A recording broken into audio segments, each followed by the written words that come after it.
Sa puntong ito, may balita pa rin po tayo mga kapuso tungkol sa eleksyon pambarangay at pangsangguniang kabataan na katatapos-tapos lamang. Usap-usapan sa COMELEC na sinadya raw ng ilan nilang tauhan na talagang gawing kulang yung ibinigay nilang supply sa mga forwarder o yung mga tagahatid na mga gamit sa eleksyon para raw guluhin ang botohan.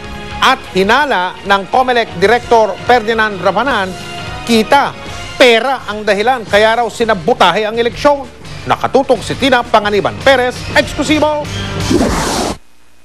Ito ang listahan ng mga tauhan ng COMELEC na personal na nag-deliver ng mga balot at election supplies para sa barangay at SK elections. Nilabas ni COMELEC Law Department Director Ferdinand Rafanan ito matapos siyang isama sa investigasyon kaugnay ng mga aberya sa nakaraang barangay at SK elections. May naririnig daw si Rafanan na usap-usapan ng pananabotahe umano ng ilang taga-COMELEC para hindi kumpleto ang mga election paraphernalia na i-deliver ng mga forwarder ng COMELEC.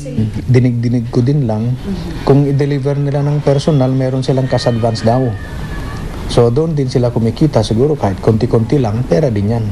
Isa sa mga nasa listahan ay si Director Esmeralda Ladra, head ng COMELEC Printing Committee. Siya ang nag-deliver ng mga naiwang supply para sa Bohol. Mangiyak-ngiyak siya ng hinga namin ng reaksyon.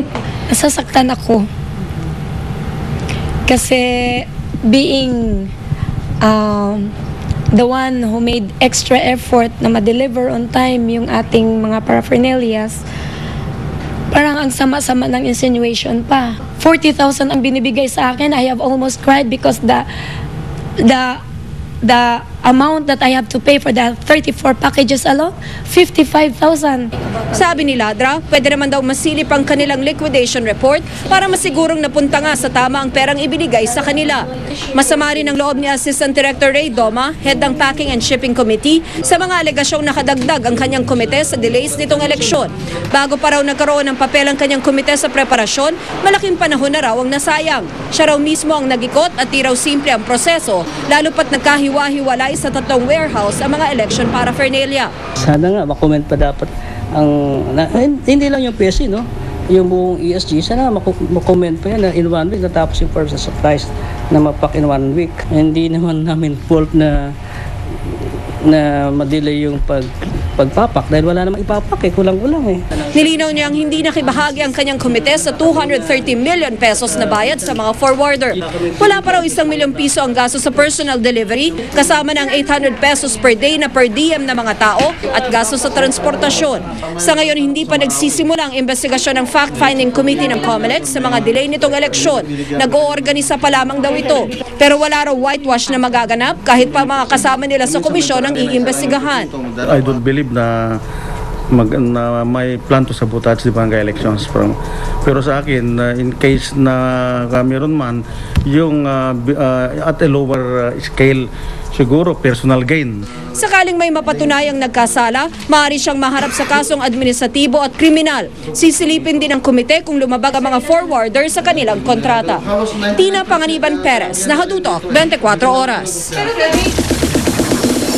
Chika Minute!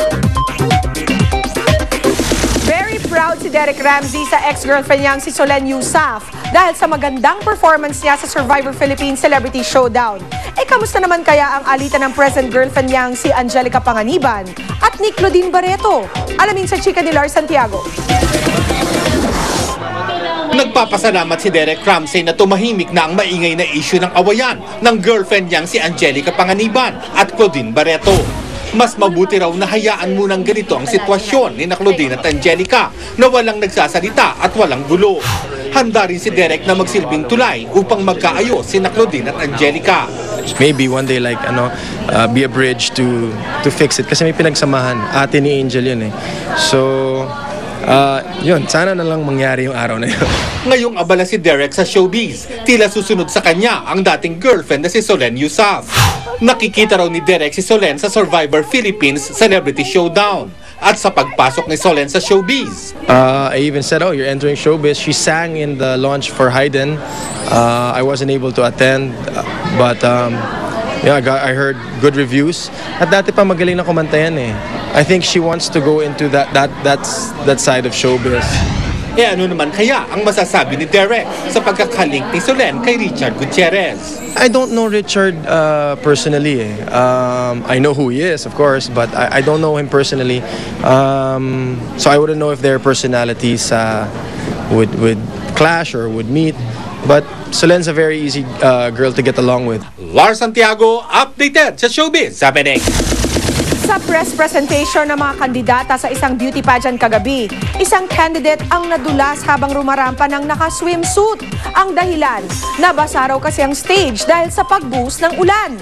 Yan ang chika ni Nelson Canlas. Kahit bumuhos ang ulan, the show must go on para sa mga kandidata ng Miss Resorts World Manila 2010 sa kanilang press presentation kagabi.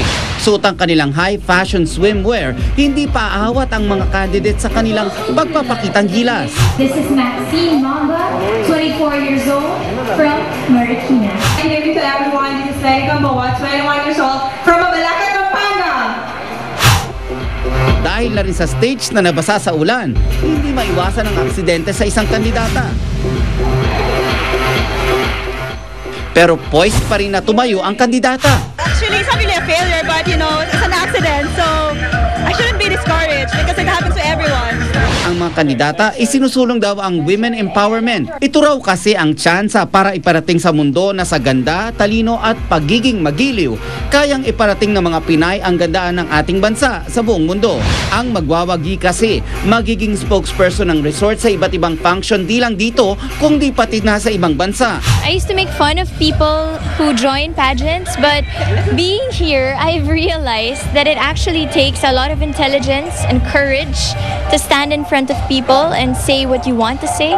So you have a newfound respect for women who join pageant. Indeed, respect. And they are empowered. You have to be a woman of substance, and it has to come from the inside. Kinagabihan, itinanghal ang swimsuit competition kung saan nanalo ang 21-year-old Turkish-Filipino na si Antea Marfet. Sa November 11, gaganapin ang Grand Coronation Night ng pageant. Nelson Canlas, updated sa Showbiz Happening. At yan ang mga latest chika for today. Tutok uli bukas. Ako po si Pia Guanyo. Vicky, Mike?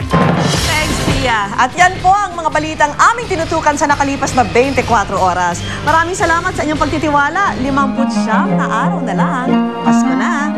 Mula sa tahanan ng katotohanan, sa ngalan ni Mel Tiangco, ako po si Vicky Morales. Ako po si Mike Enriquez. Ito ang GMA. Walang kinikilingan, walang pinoprotektahan.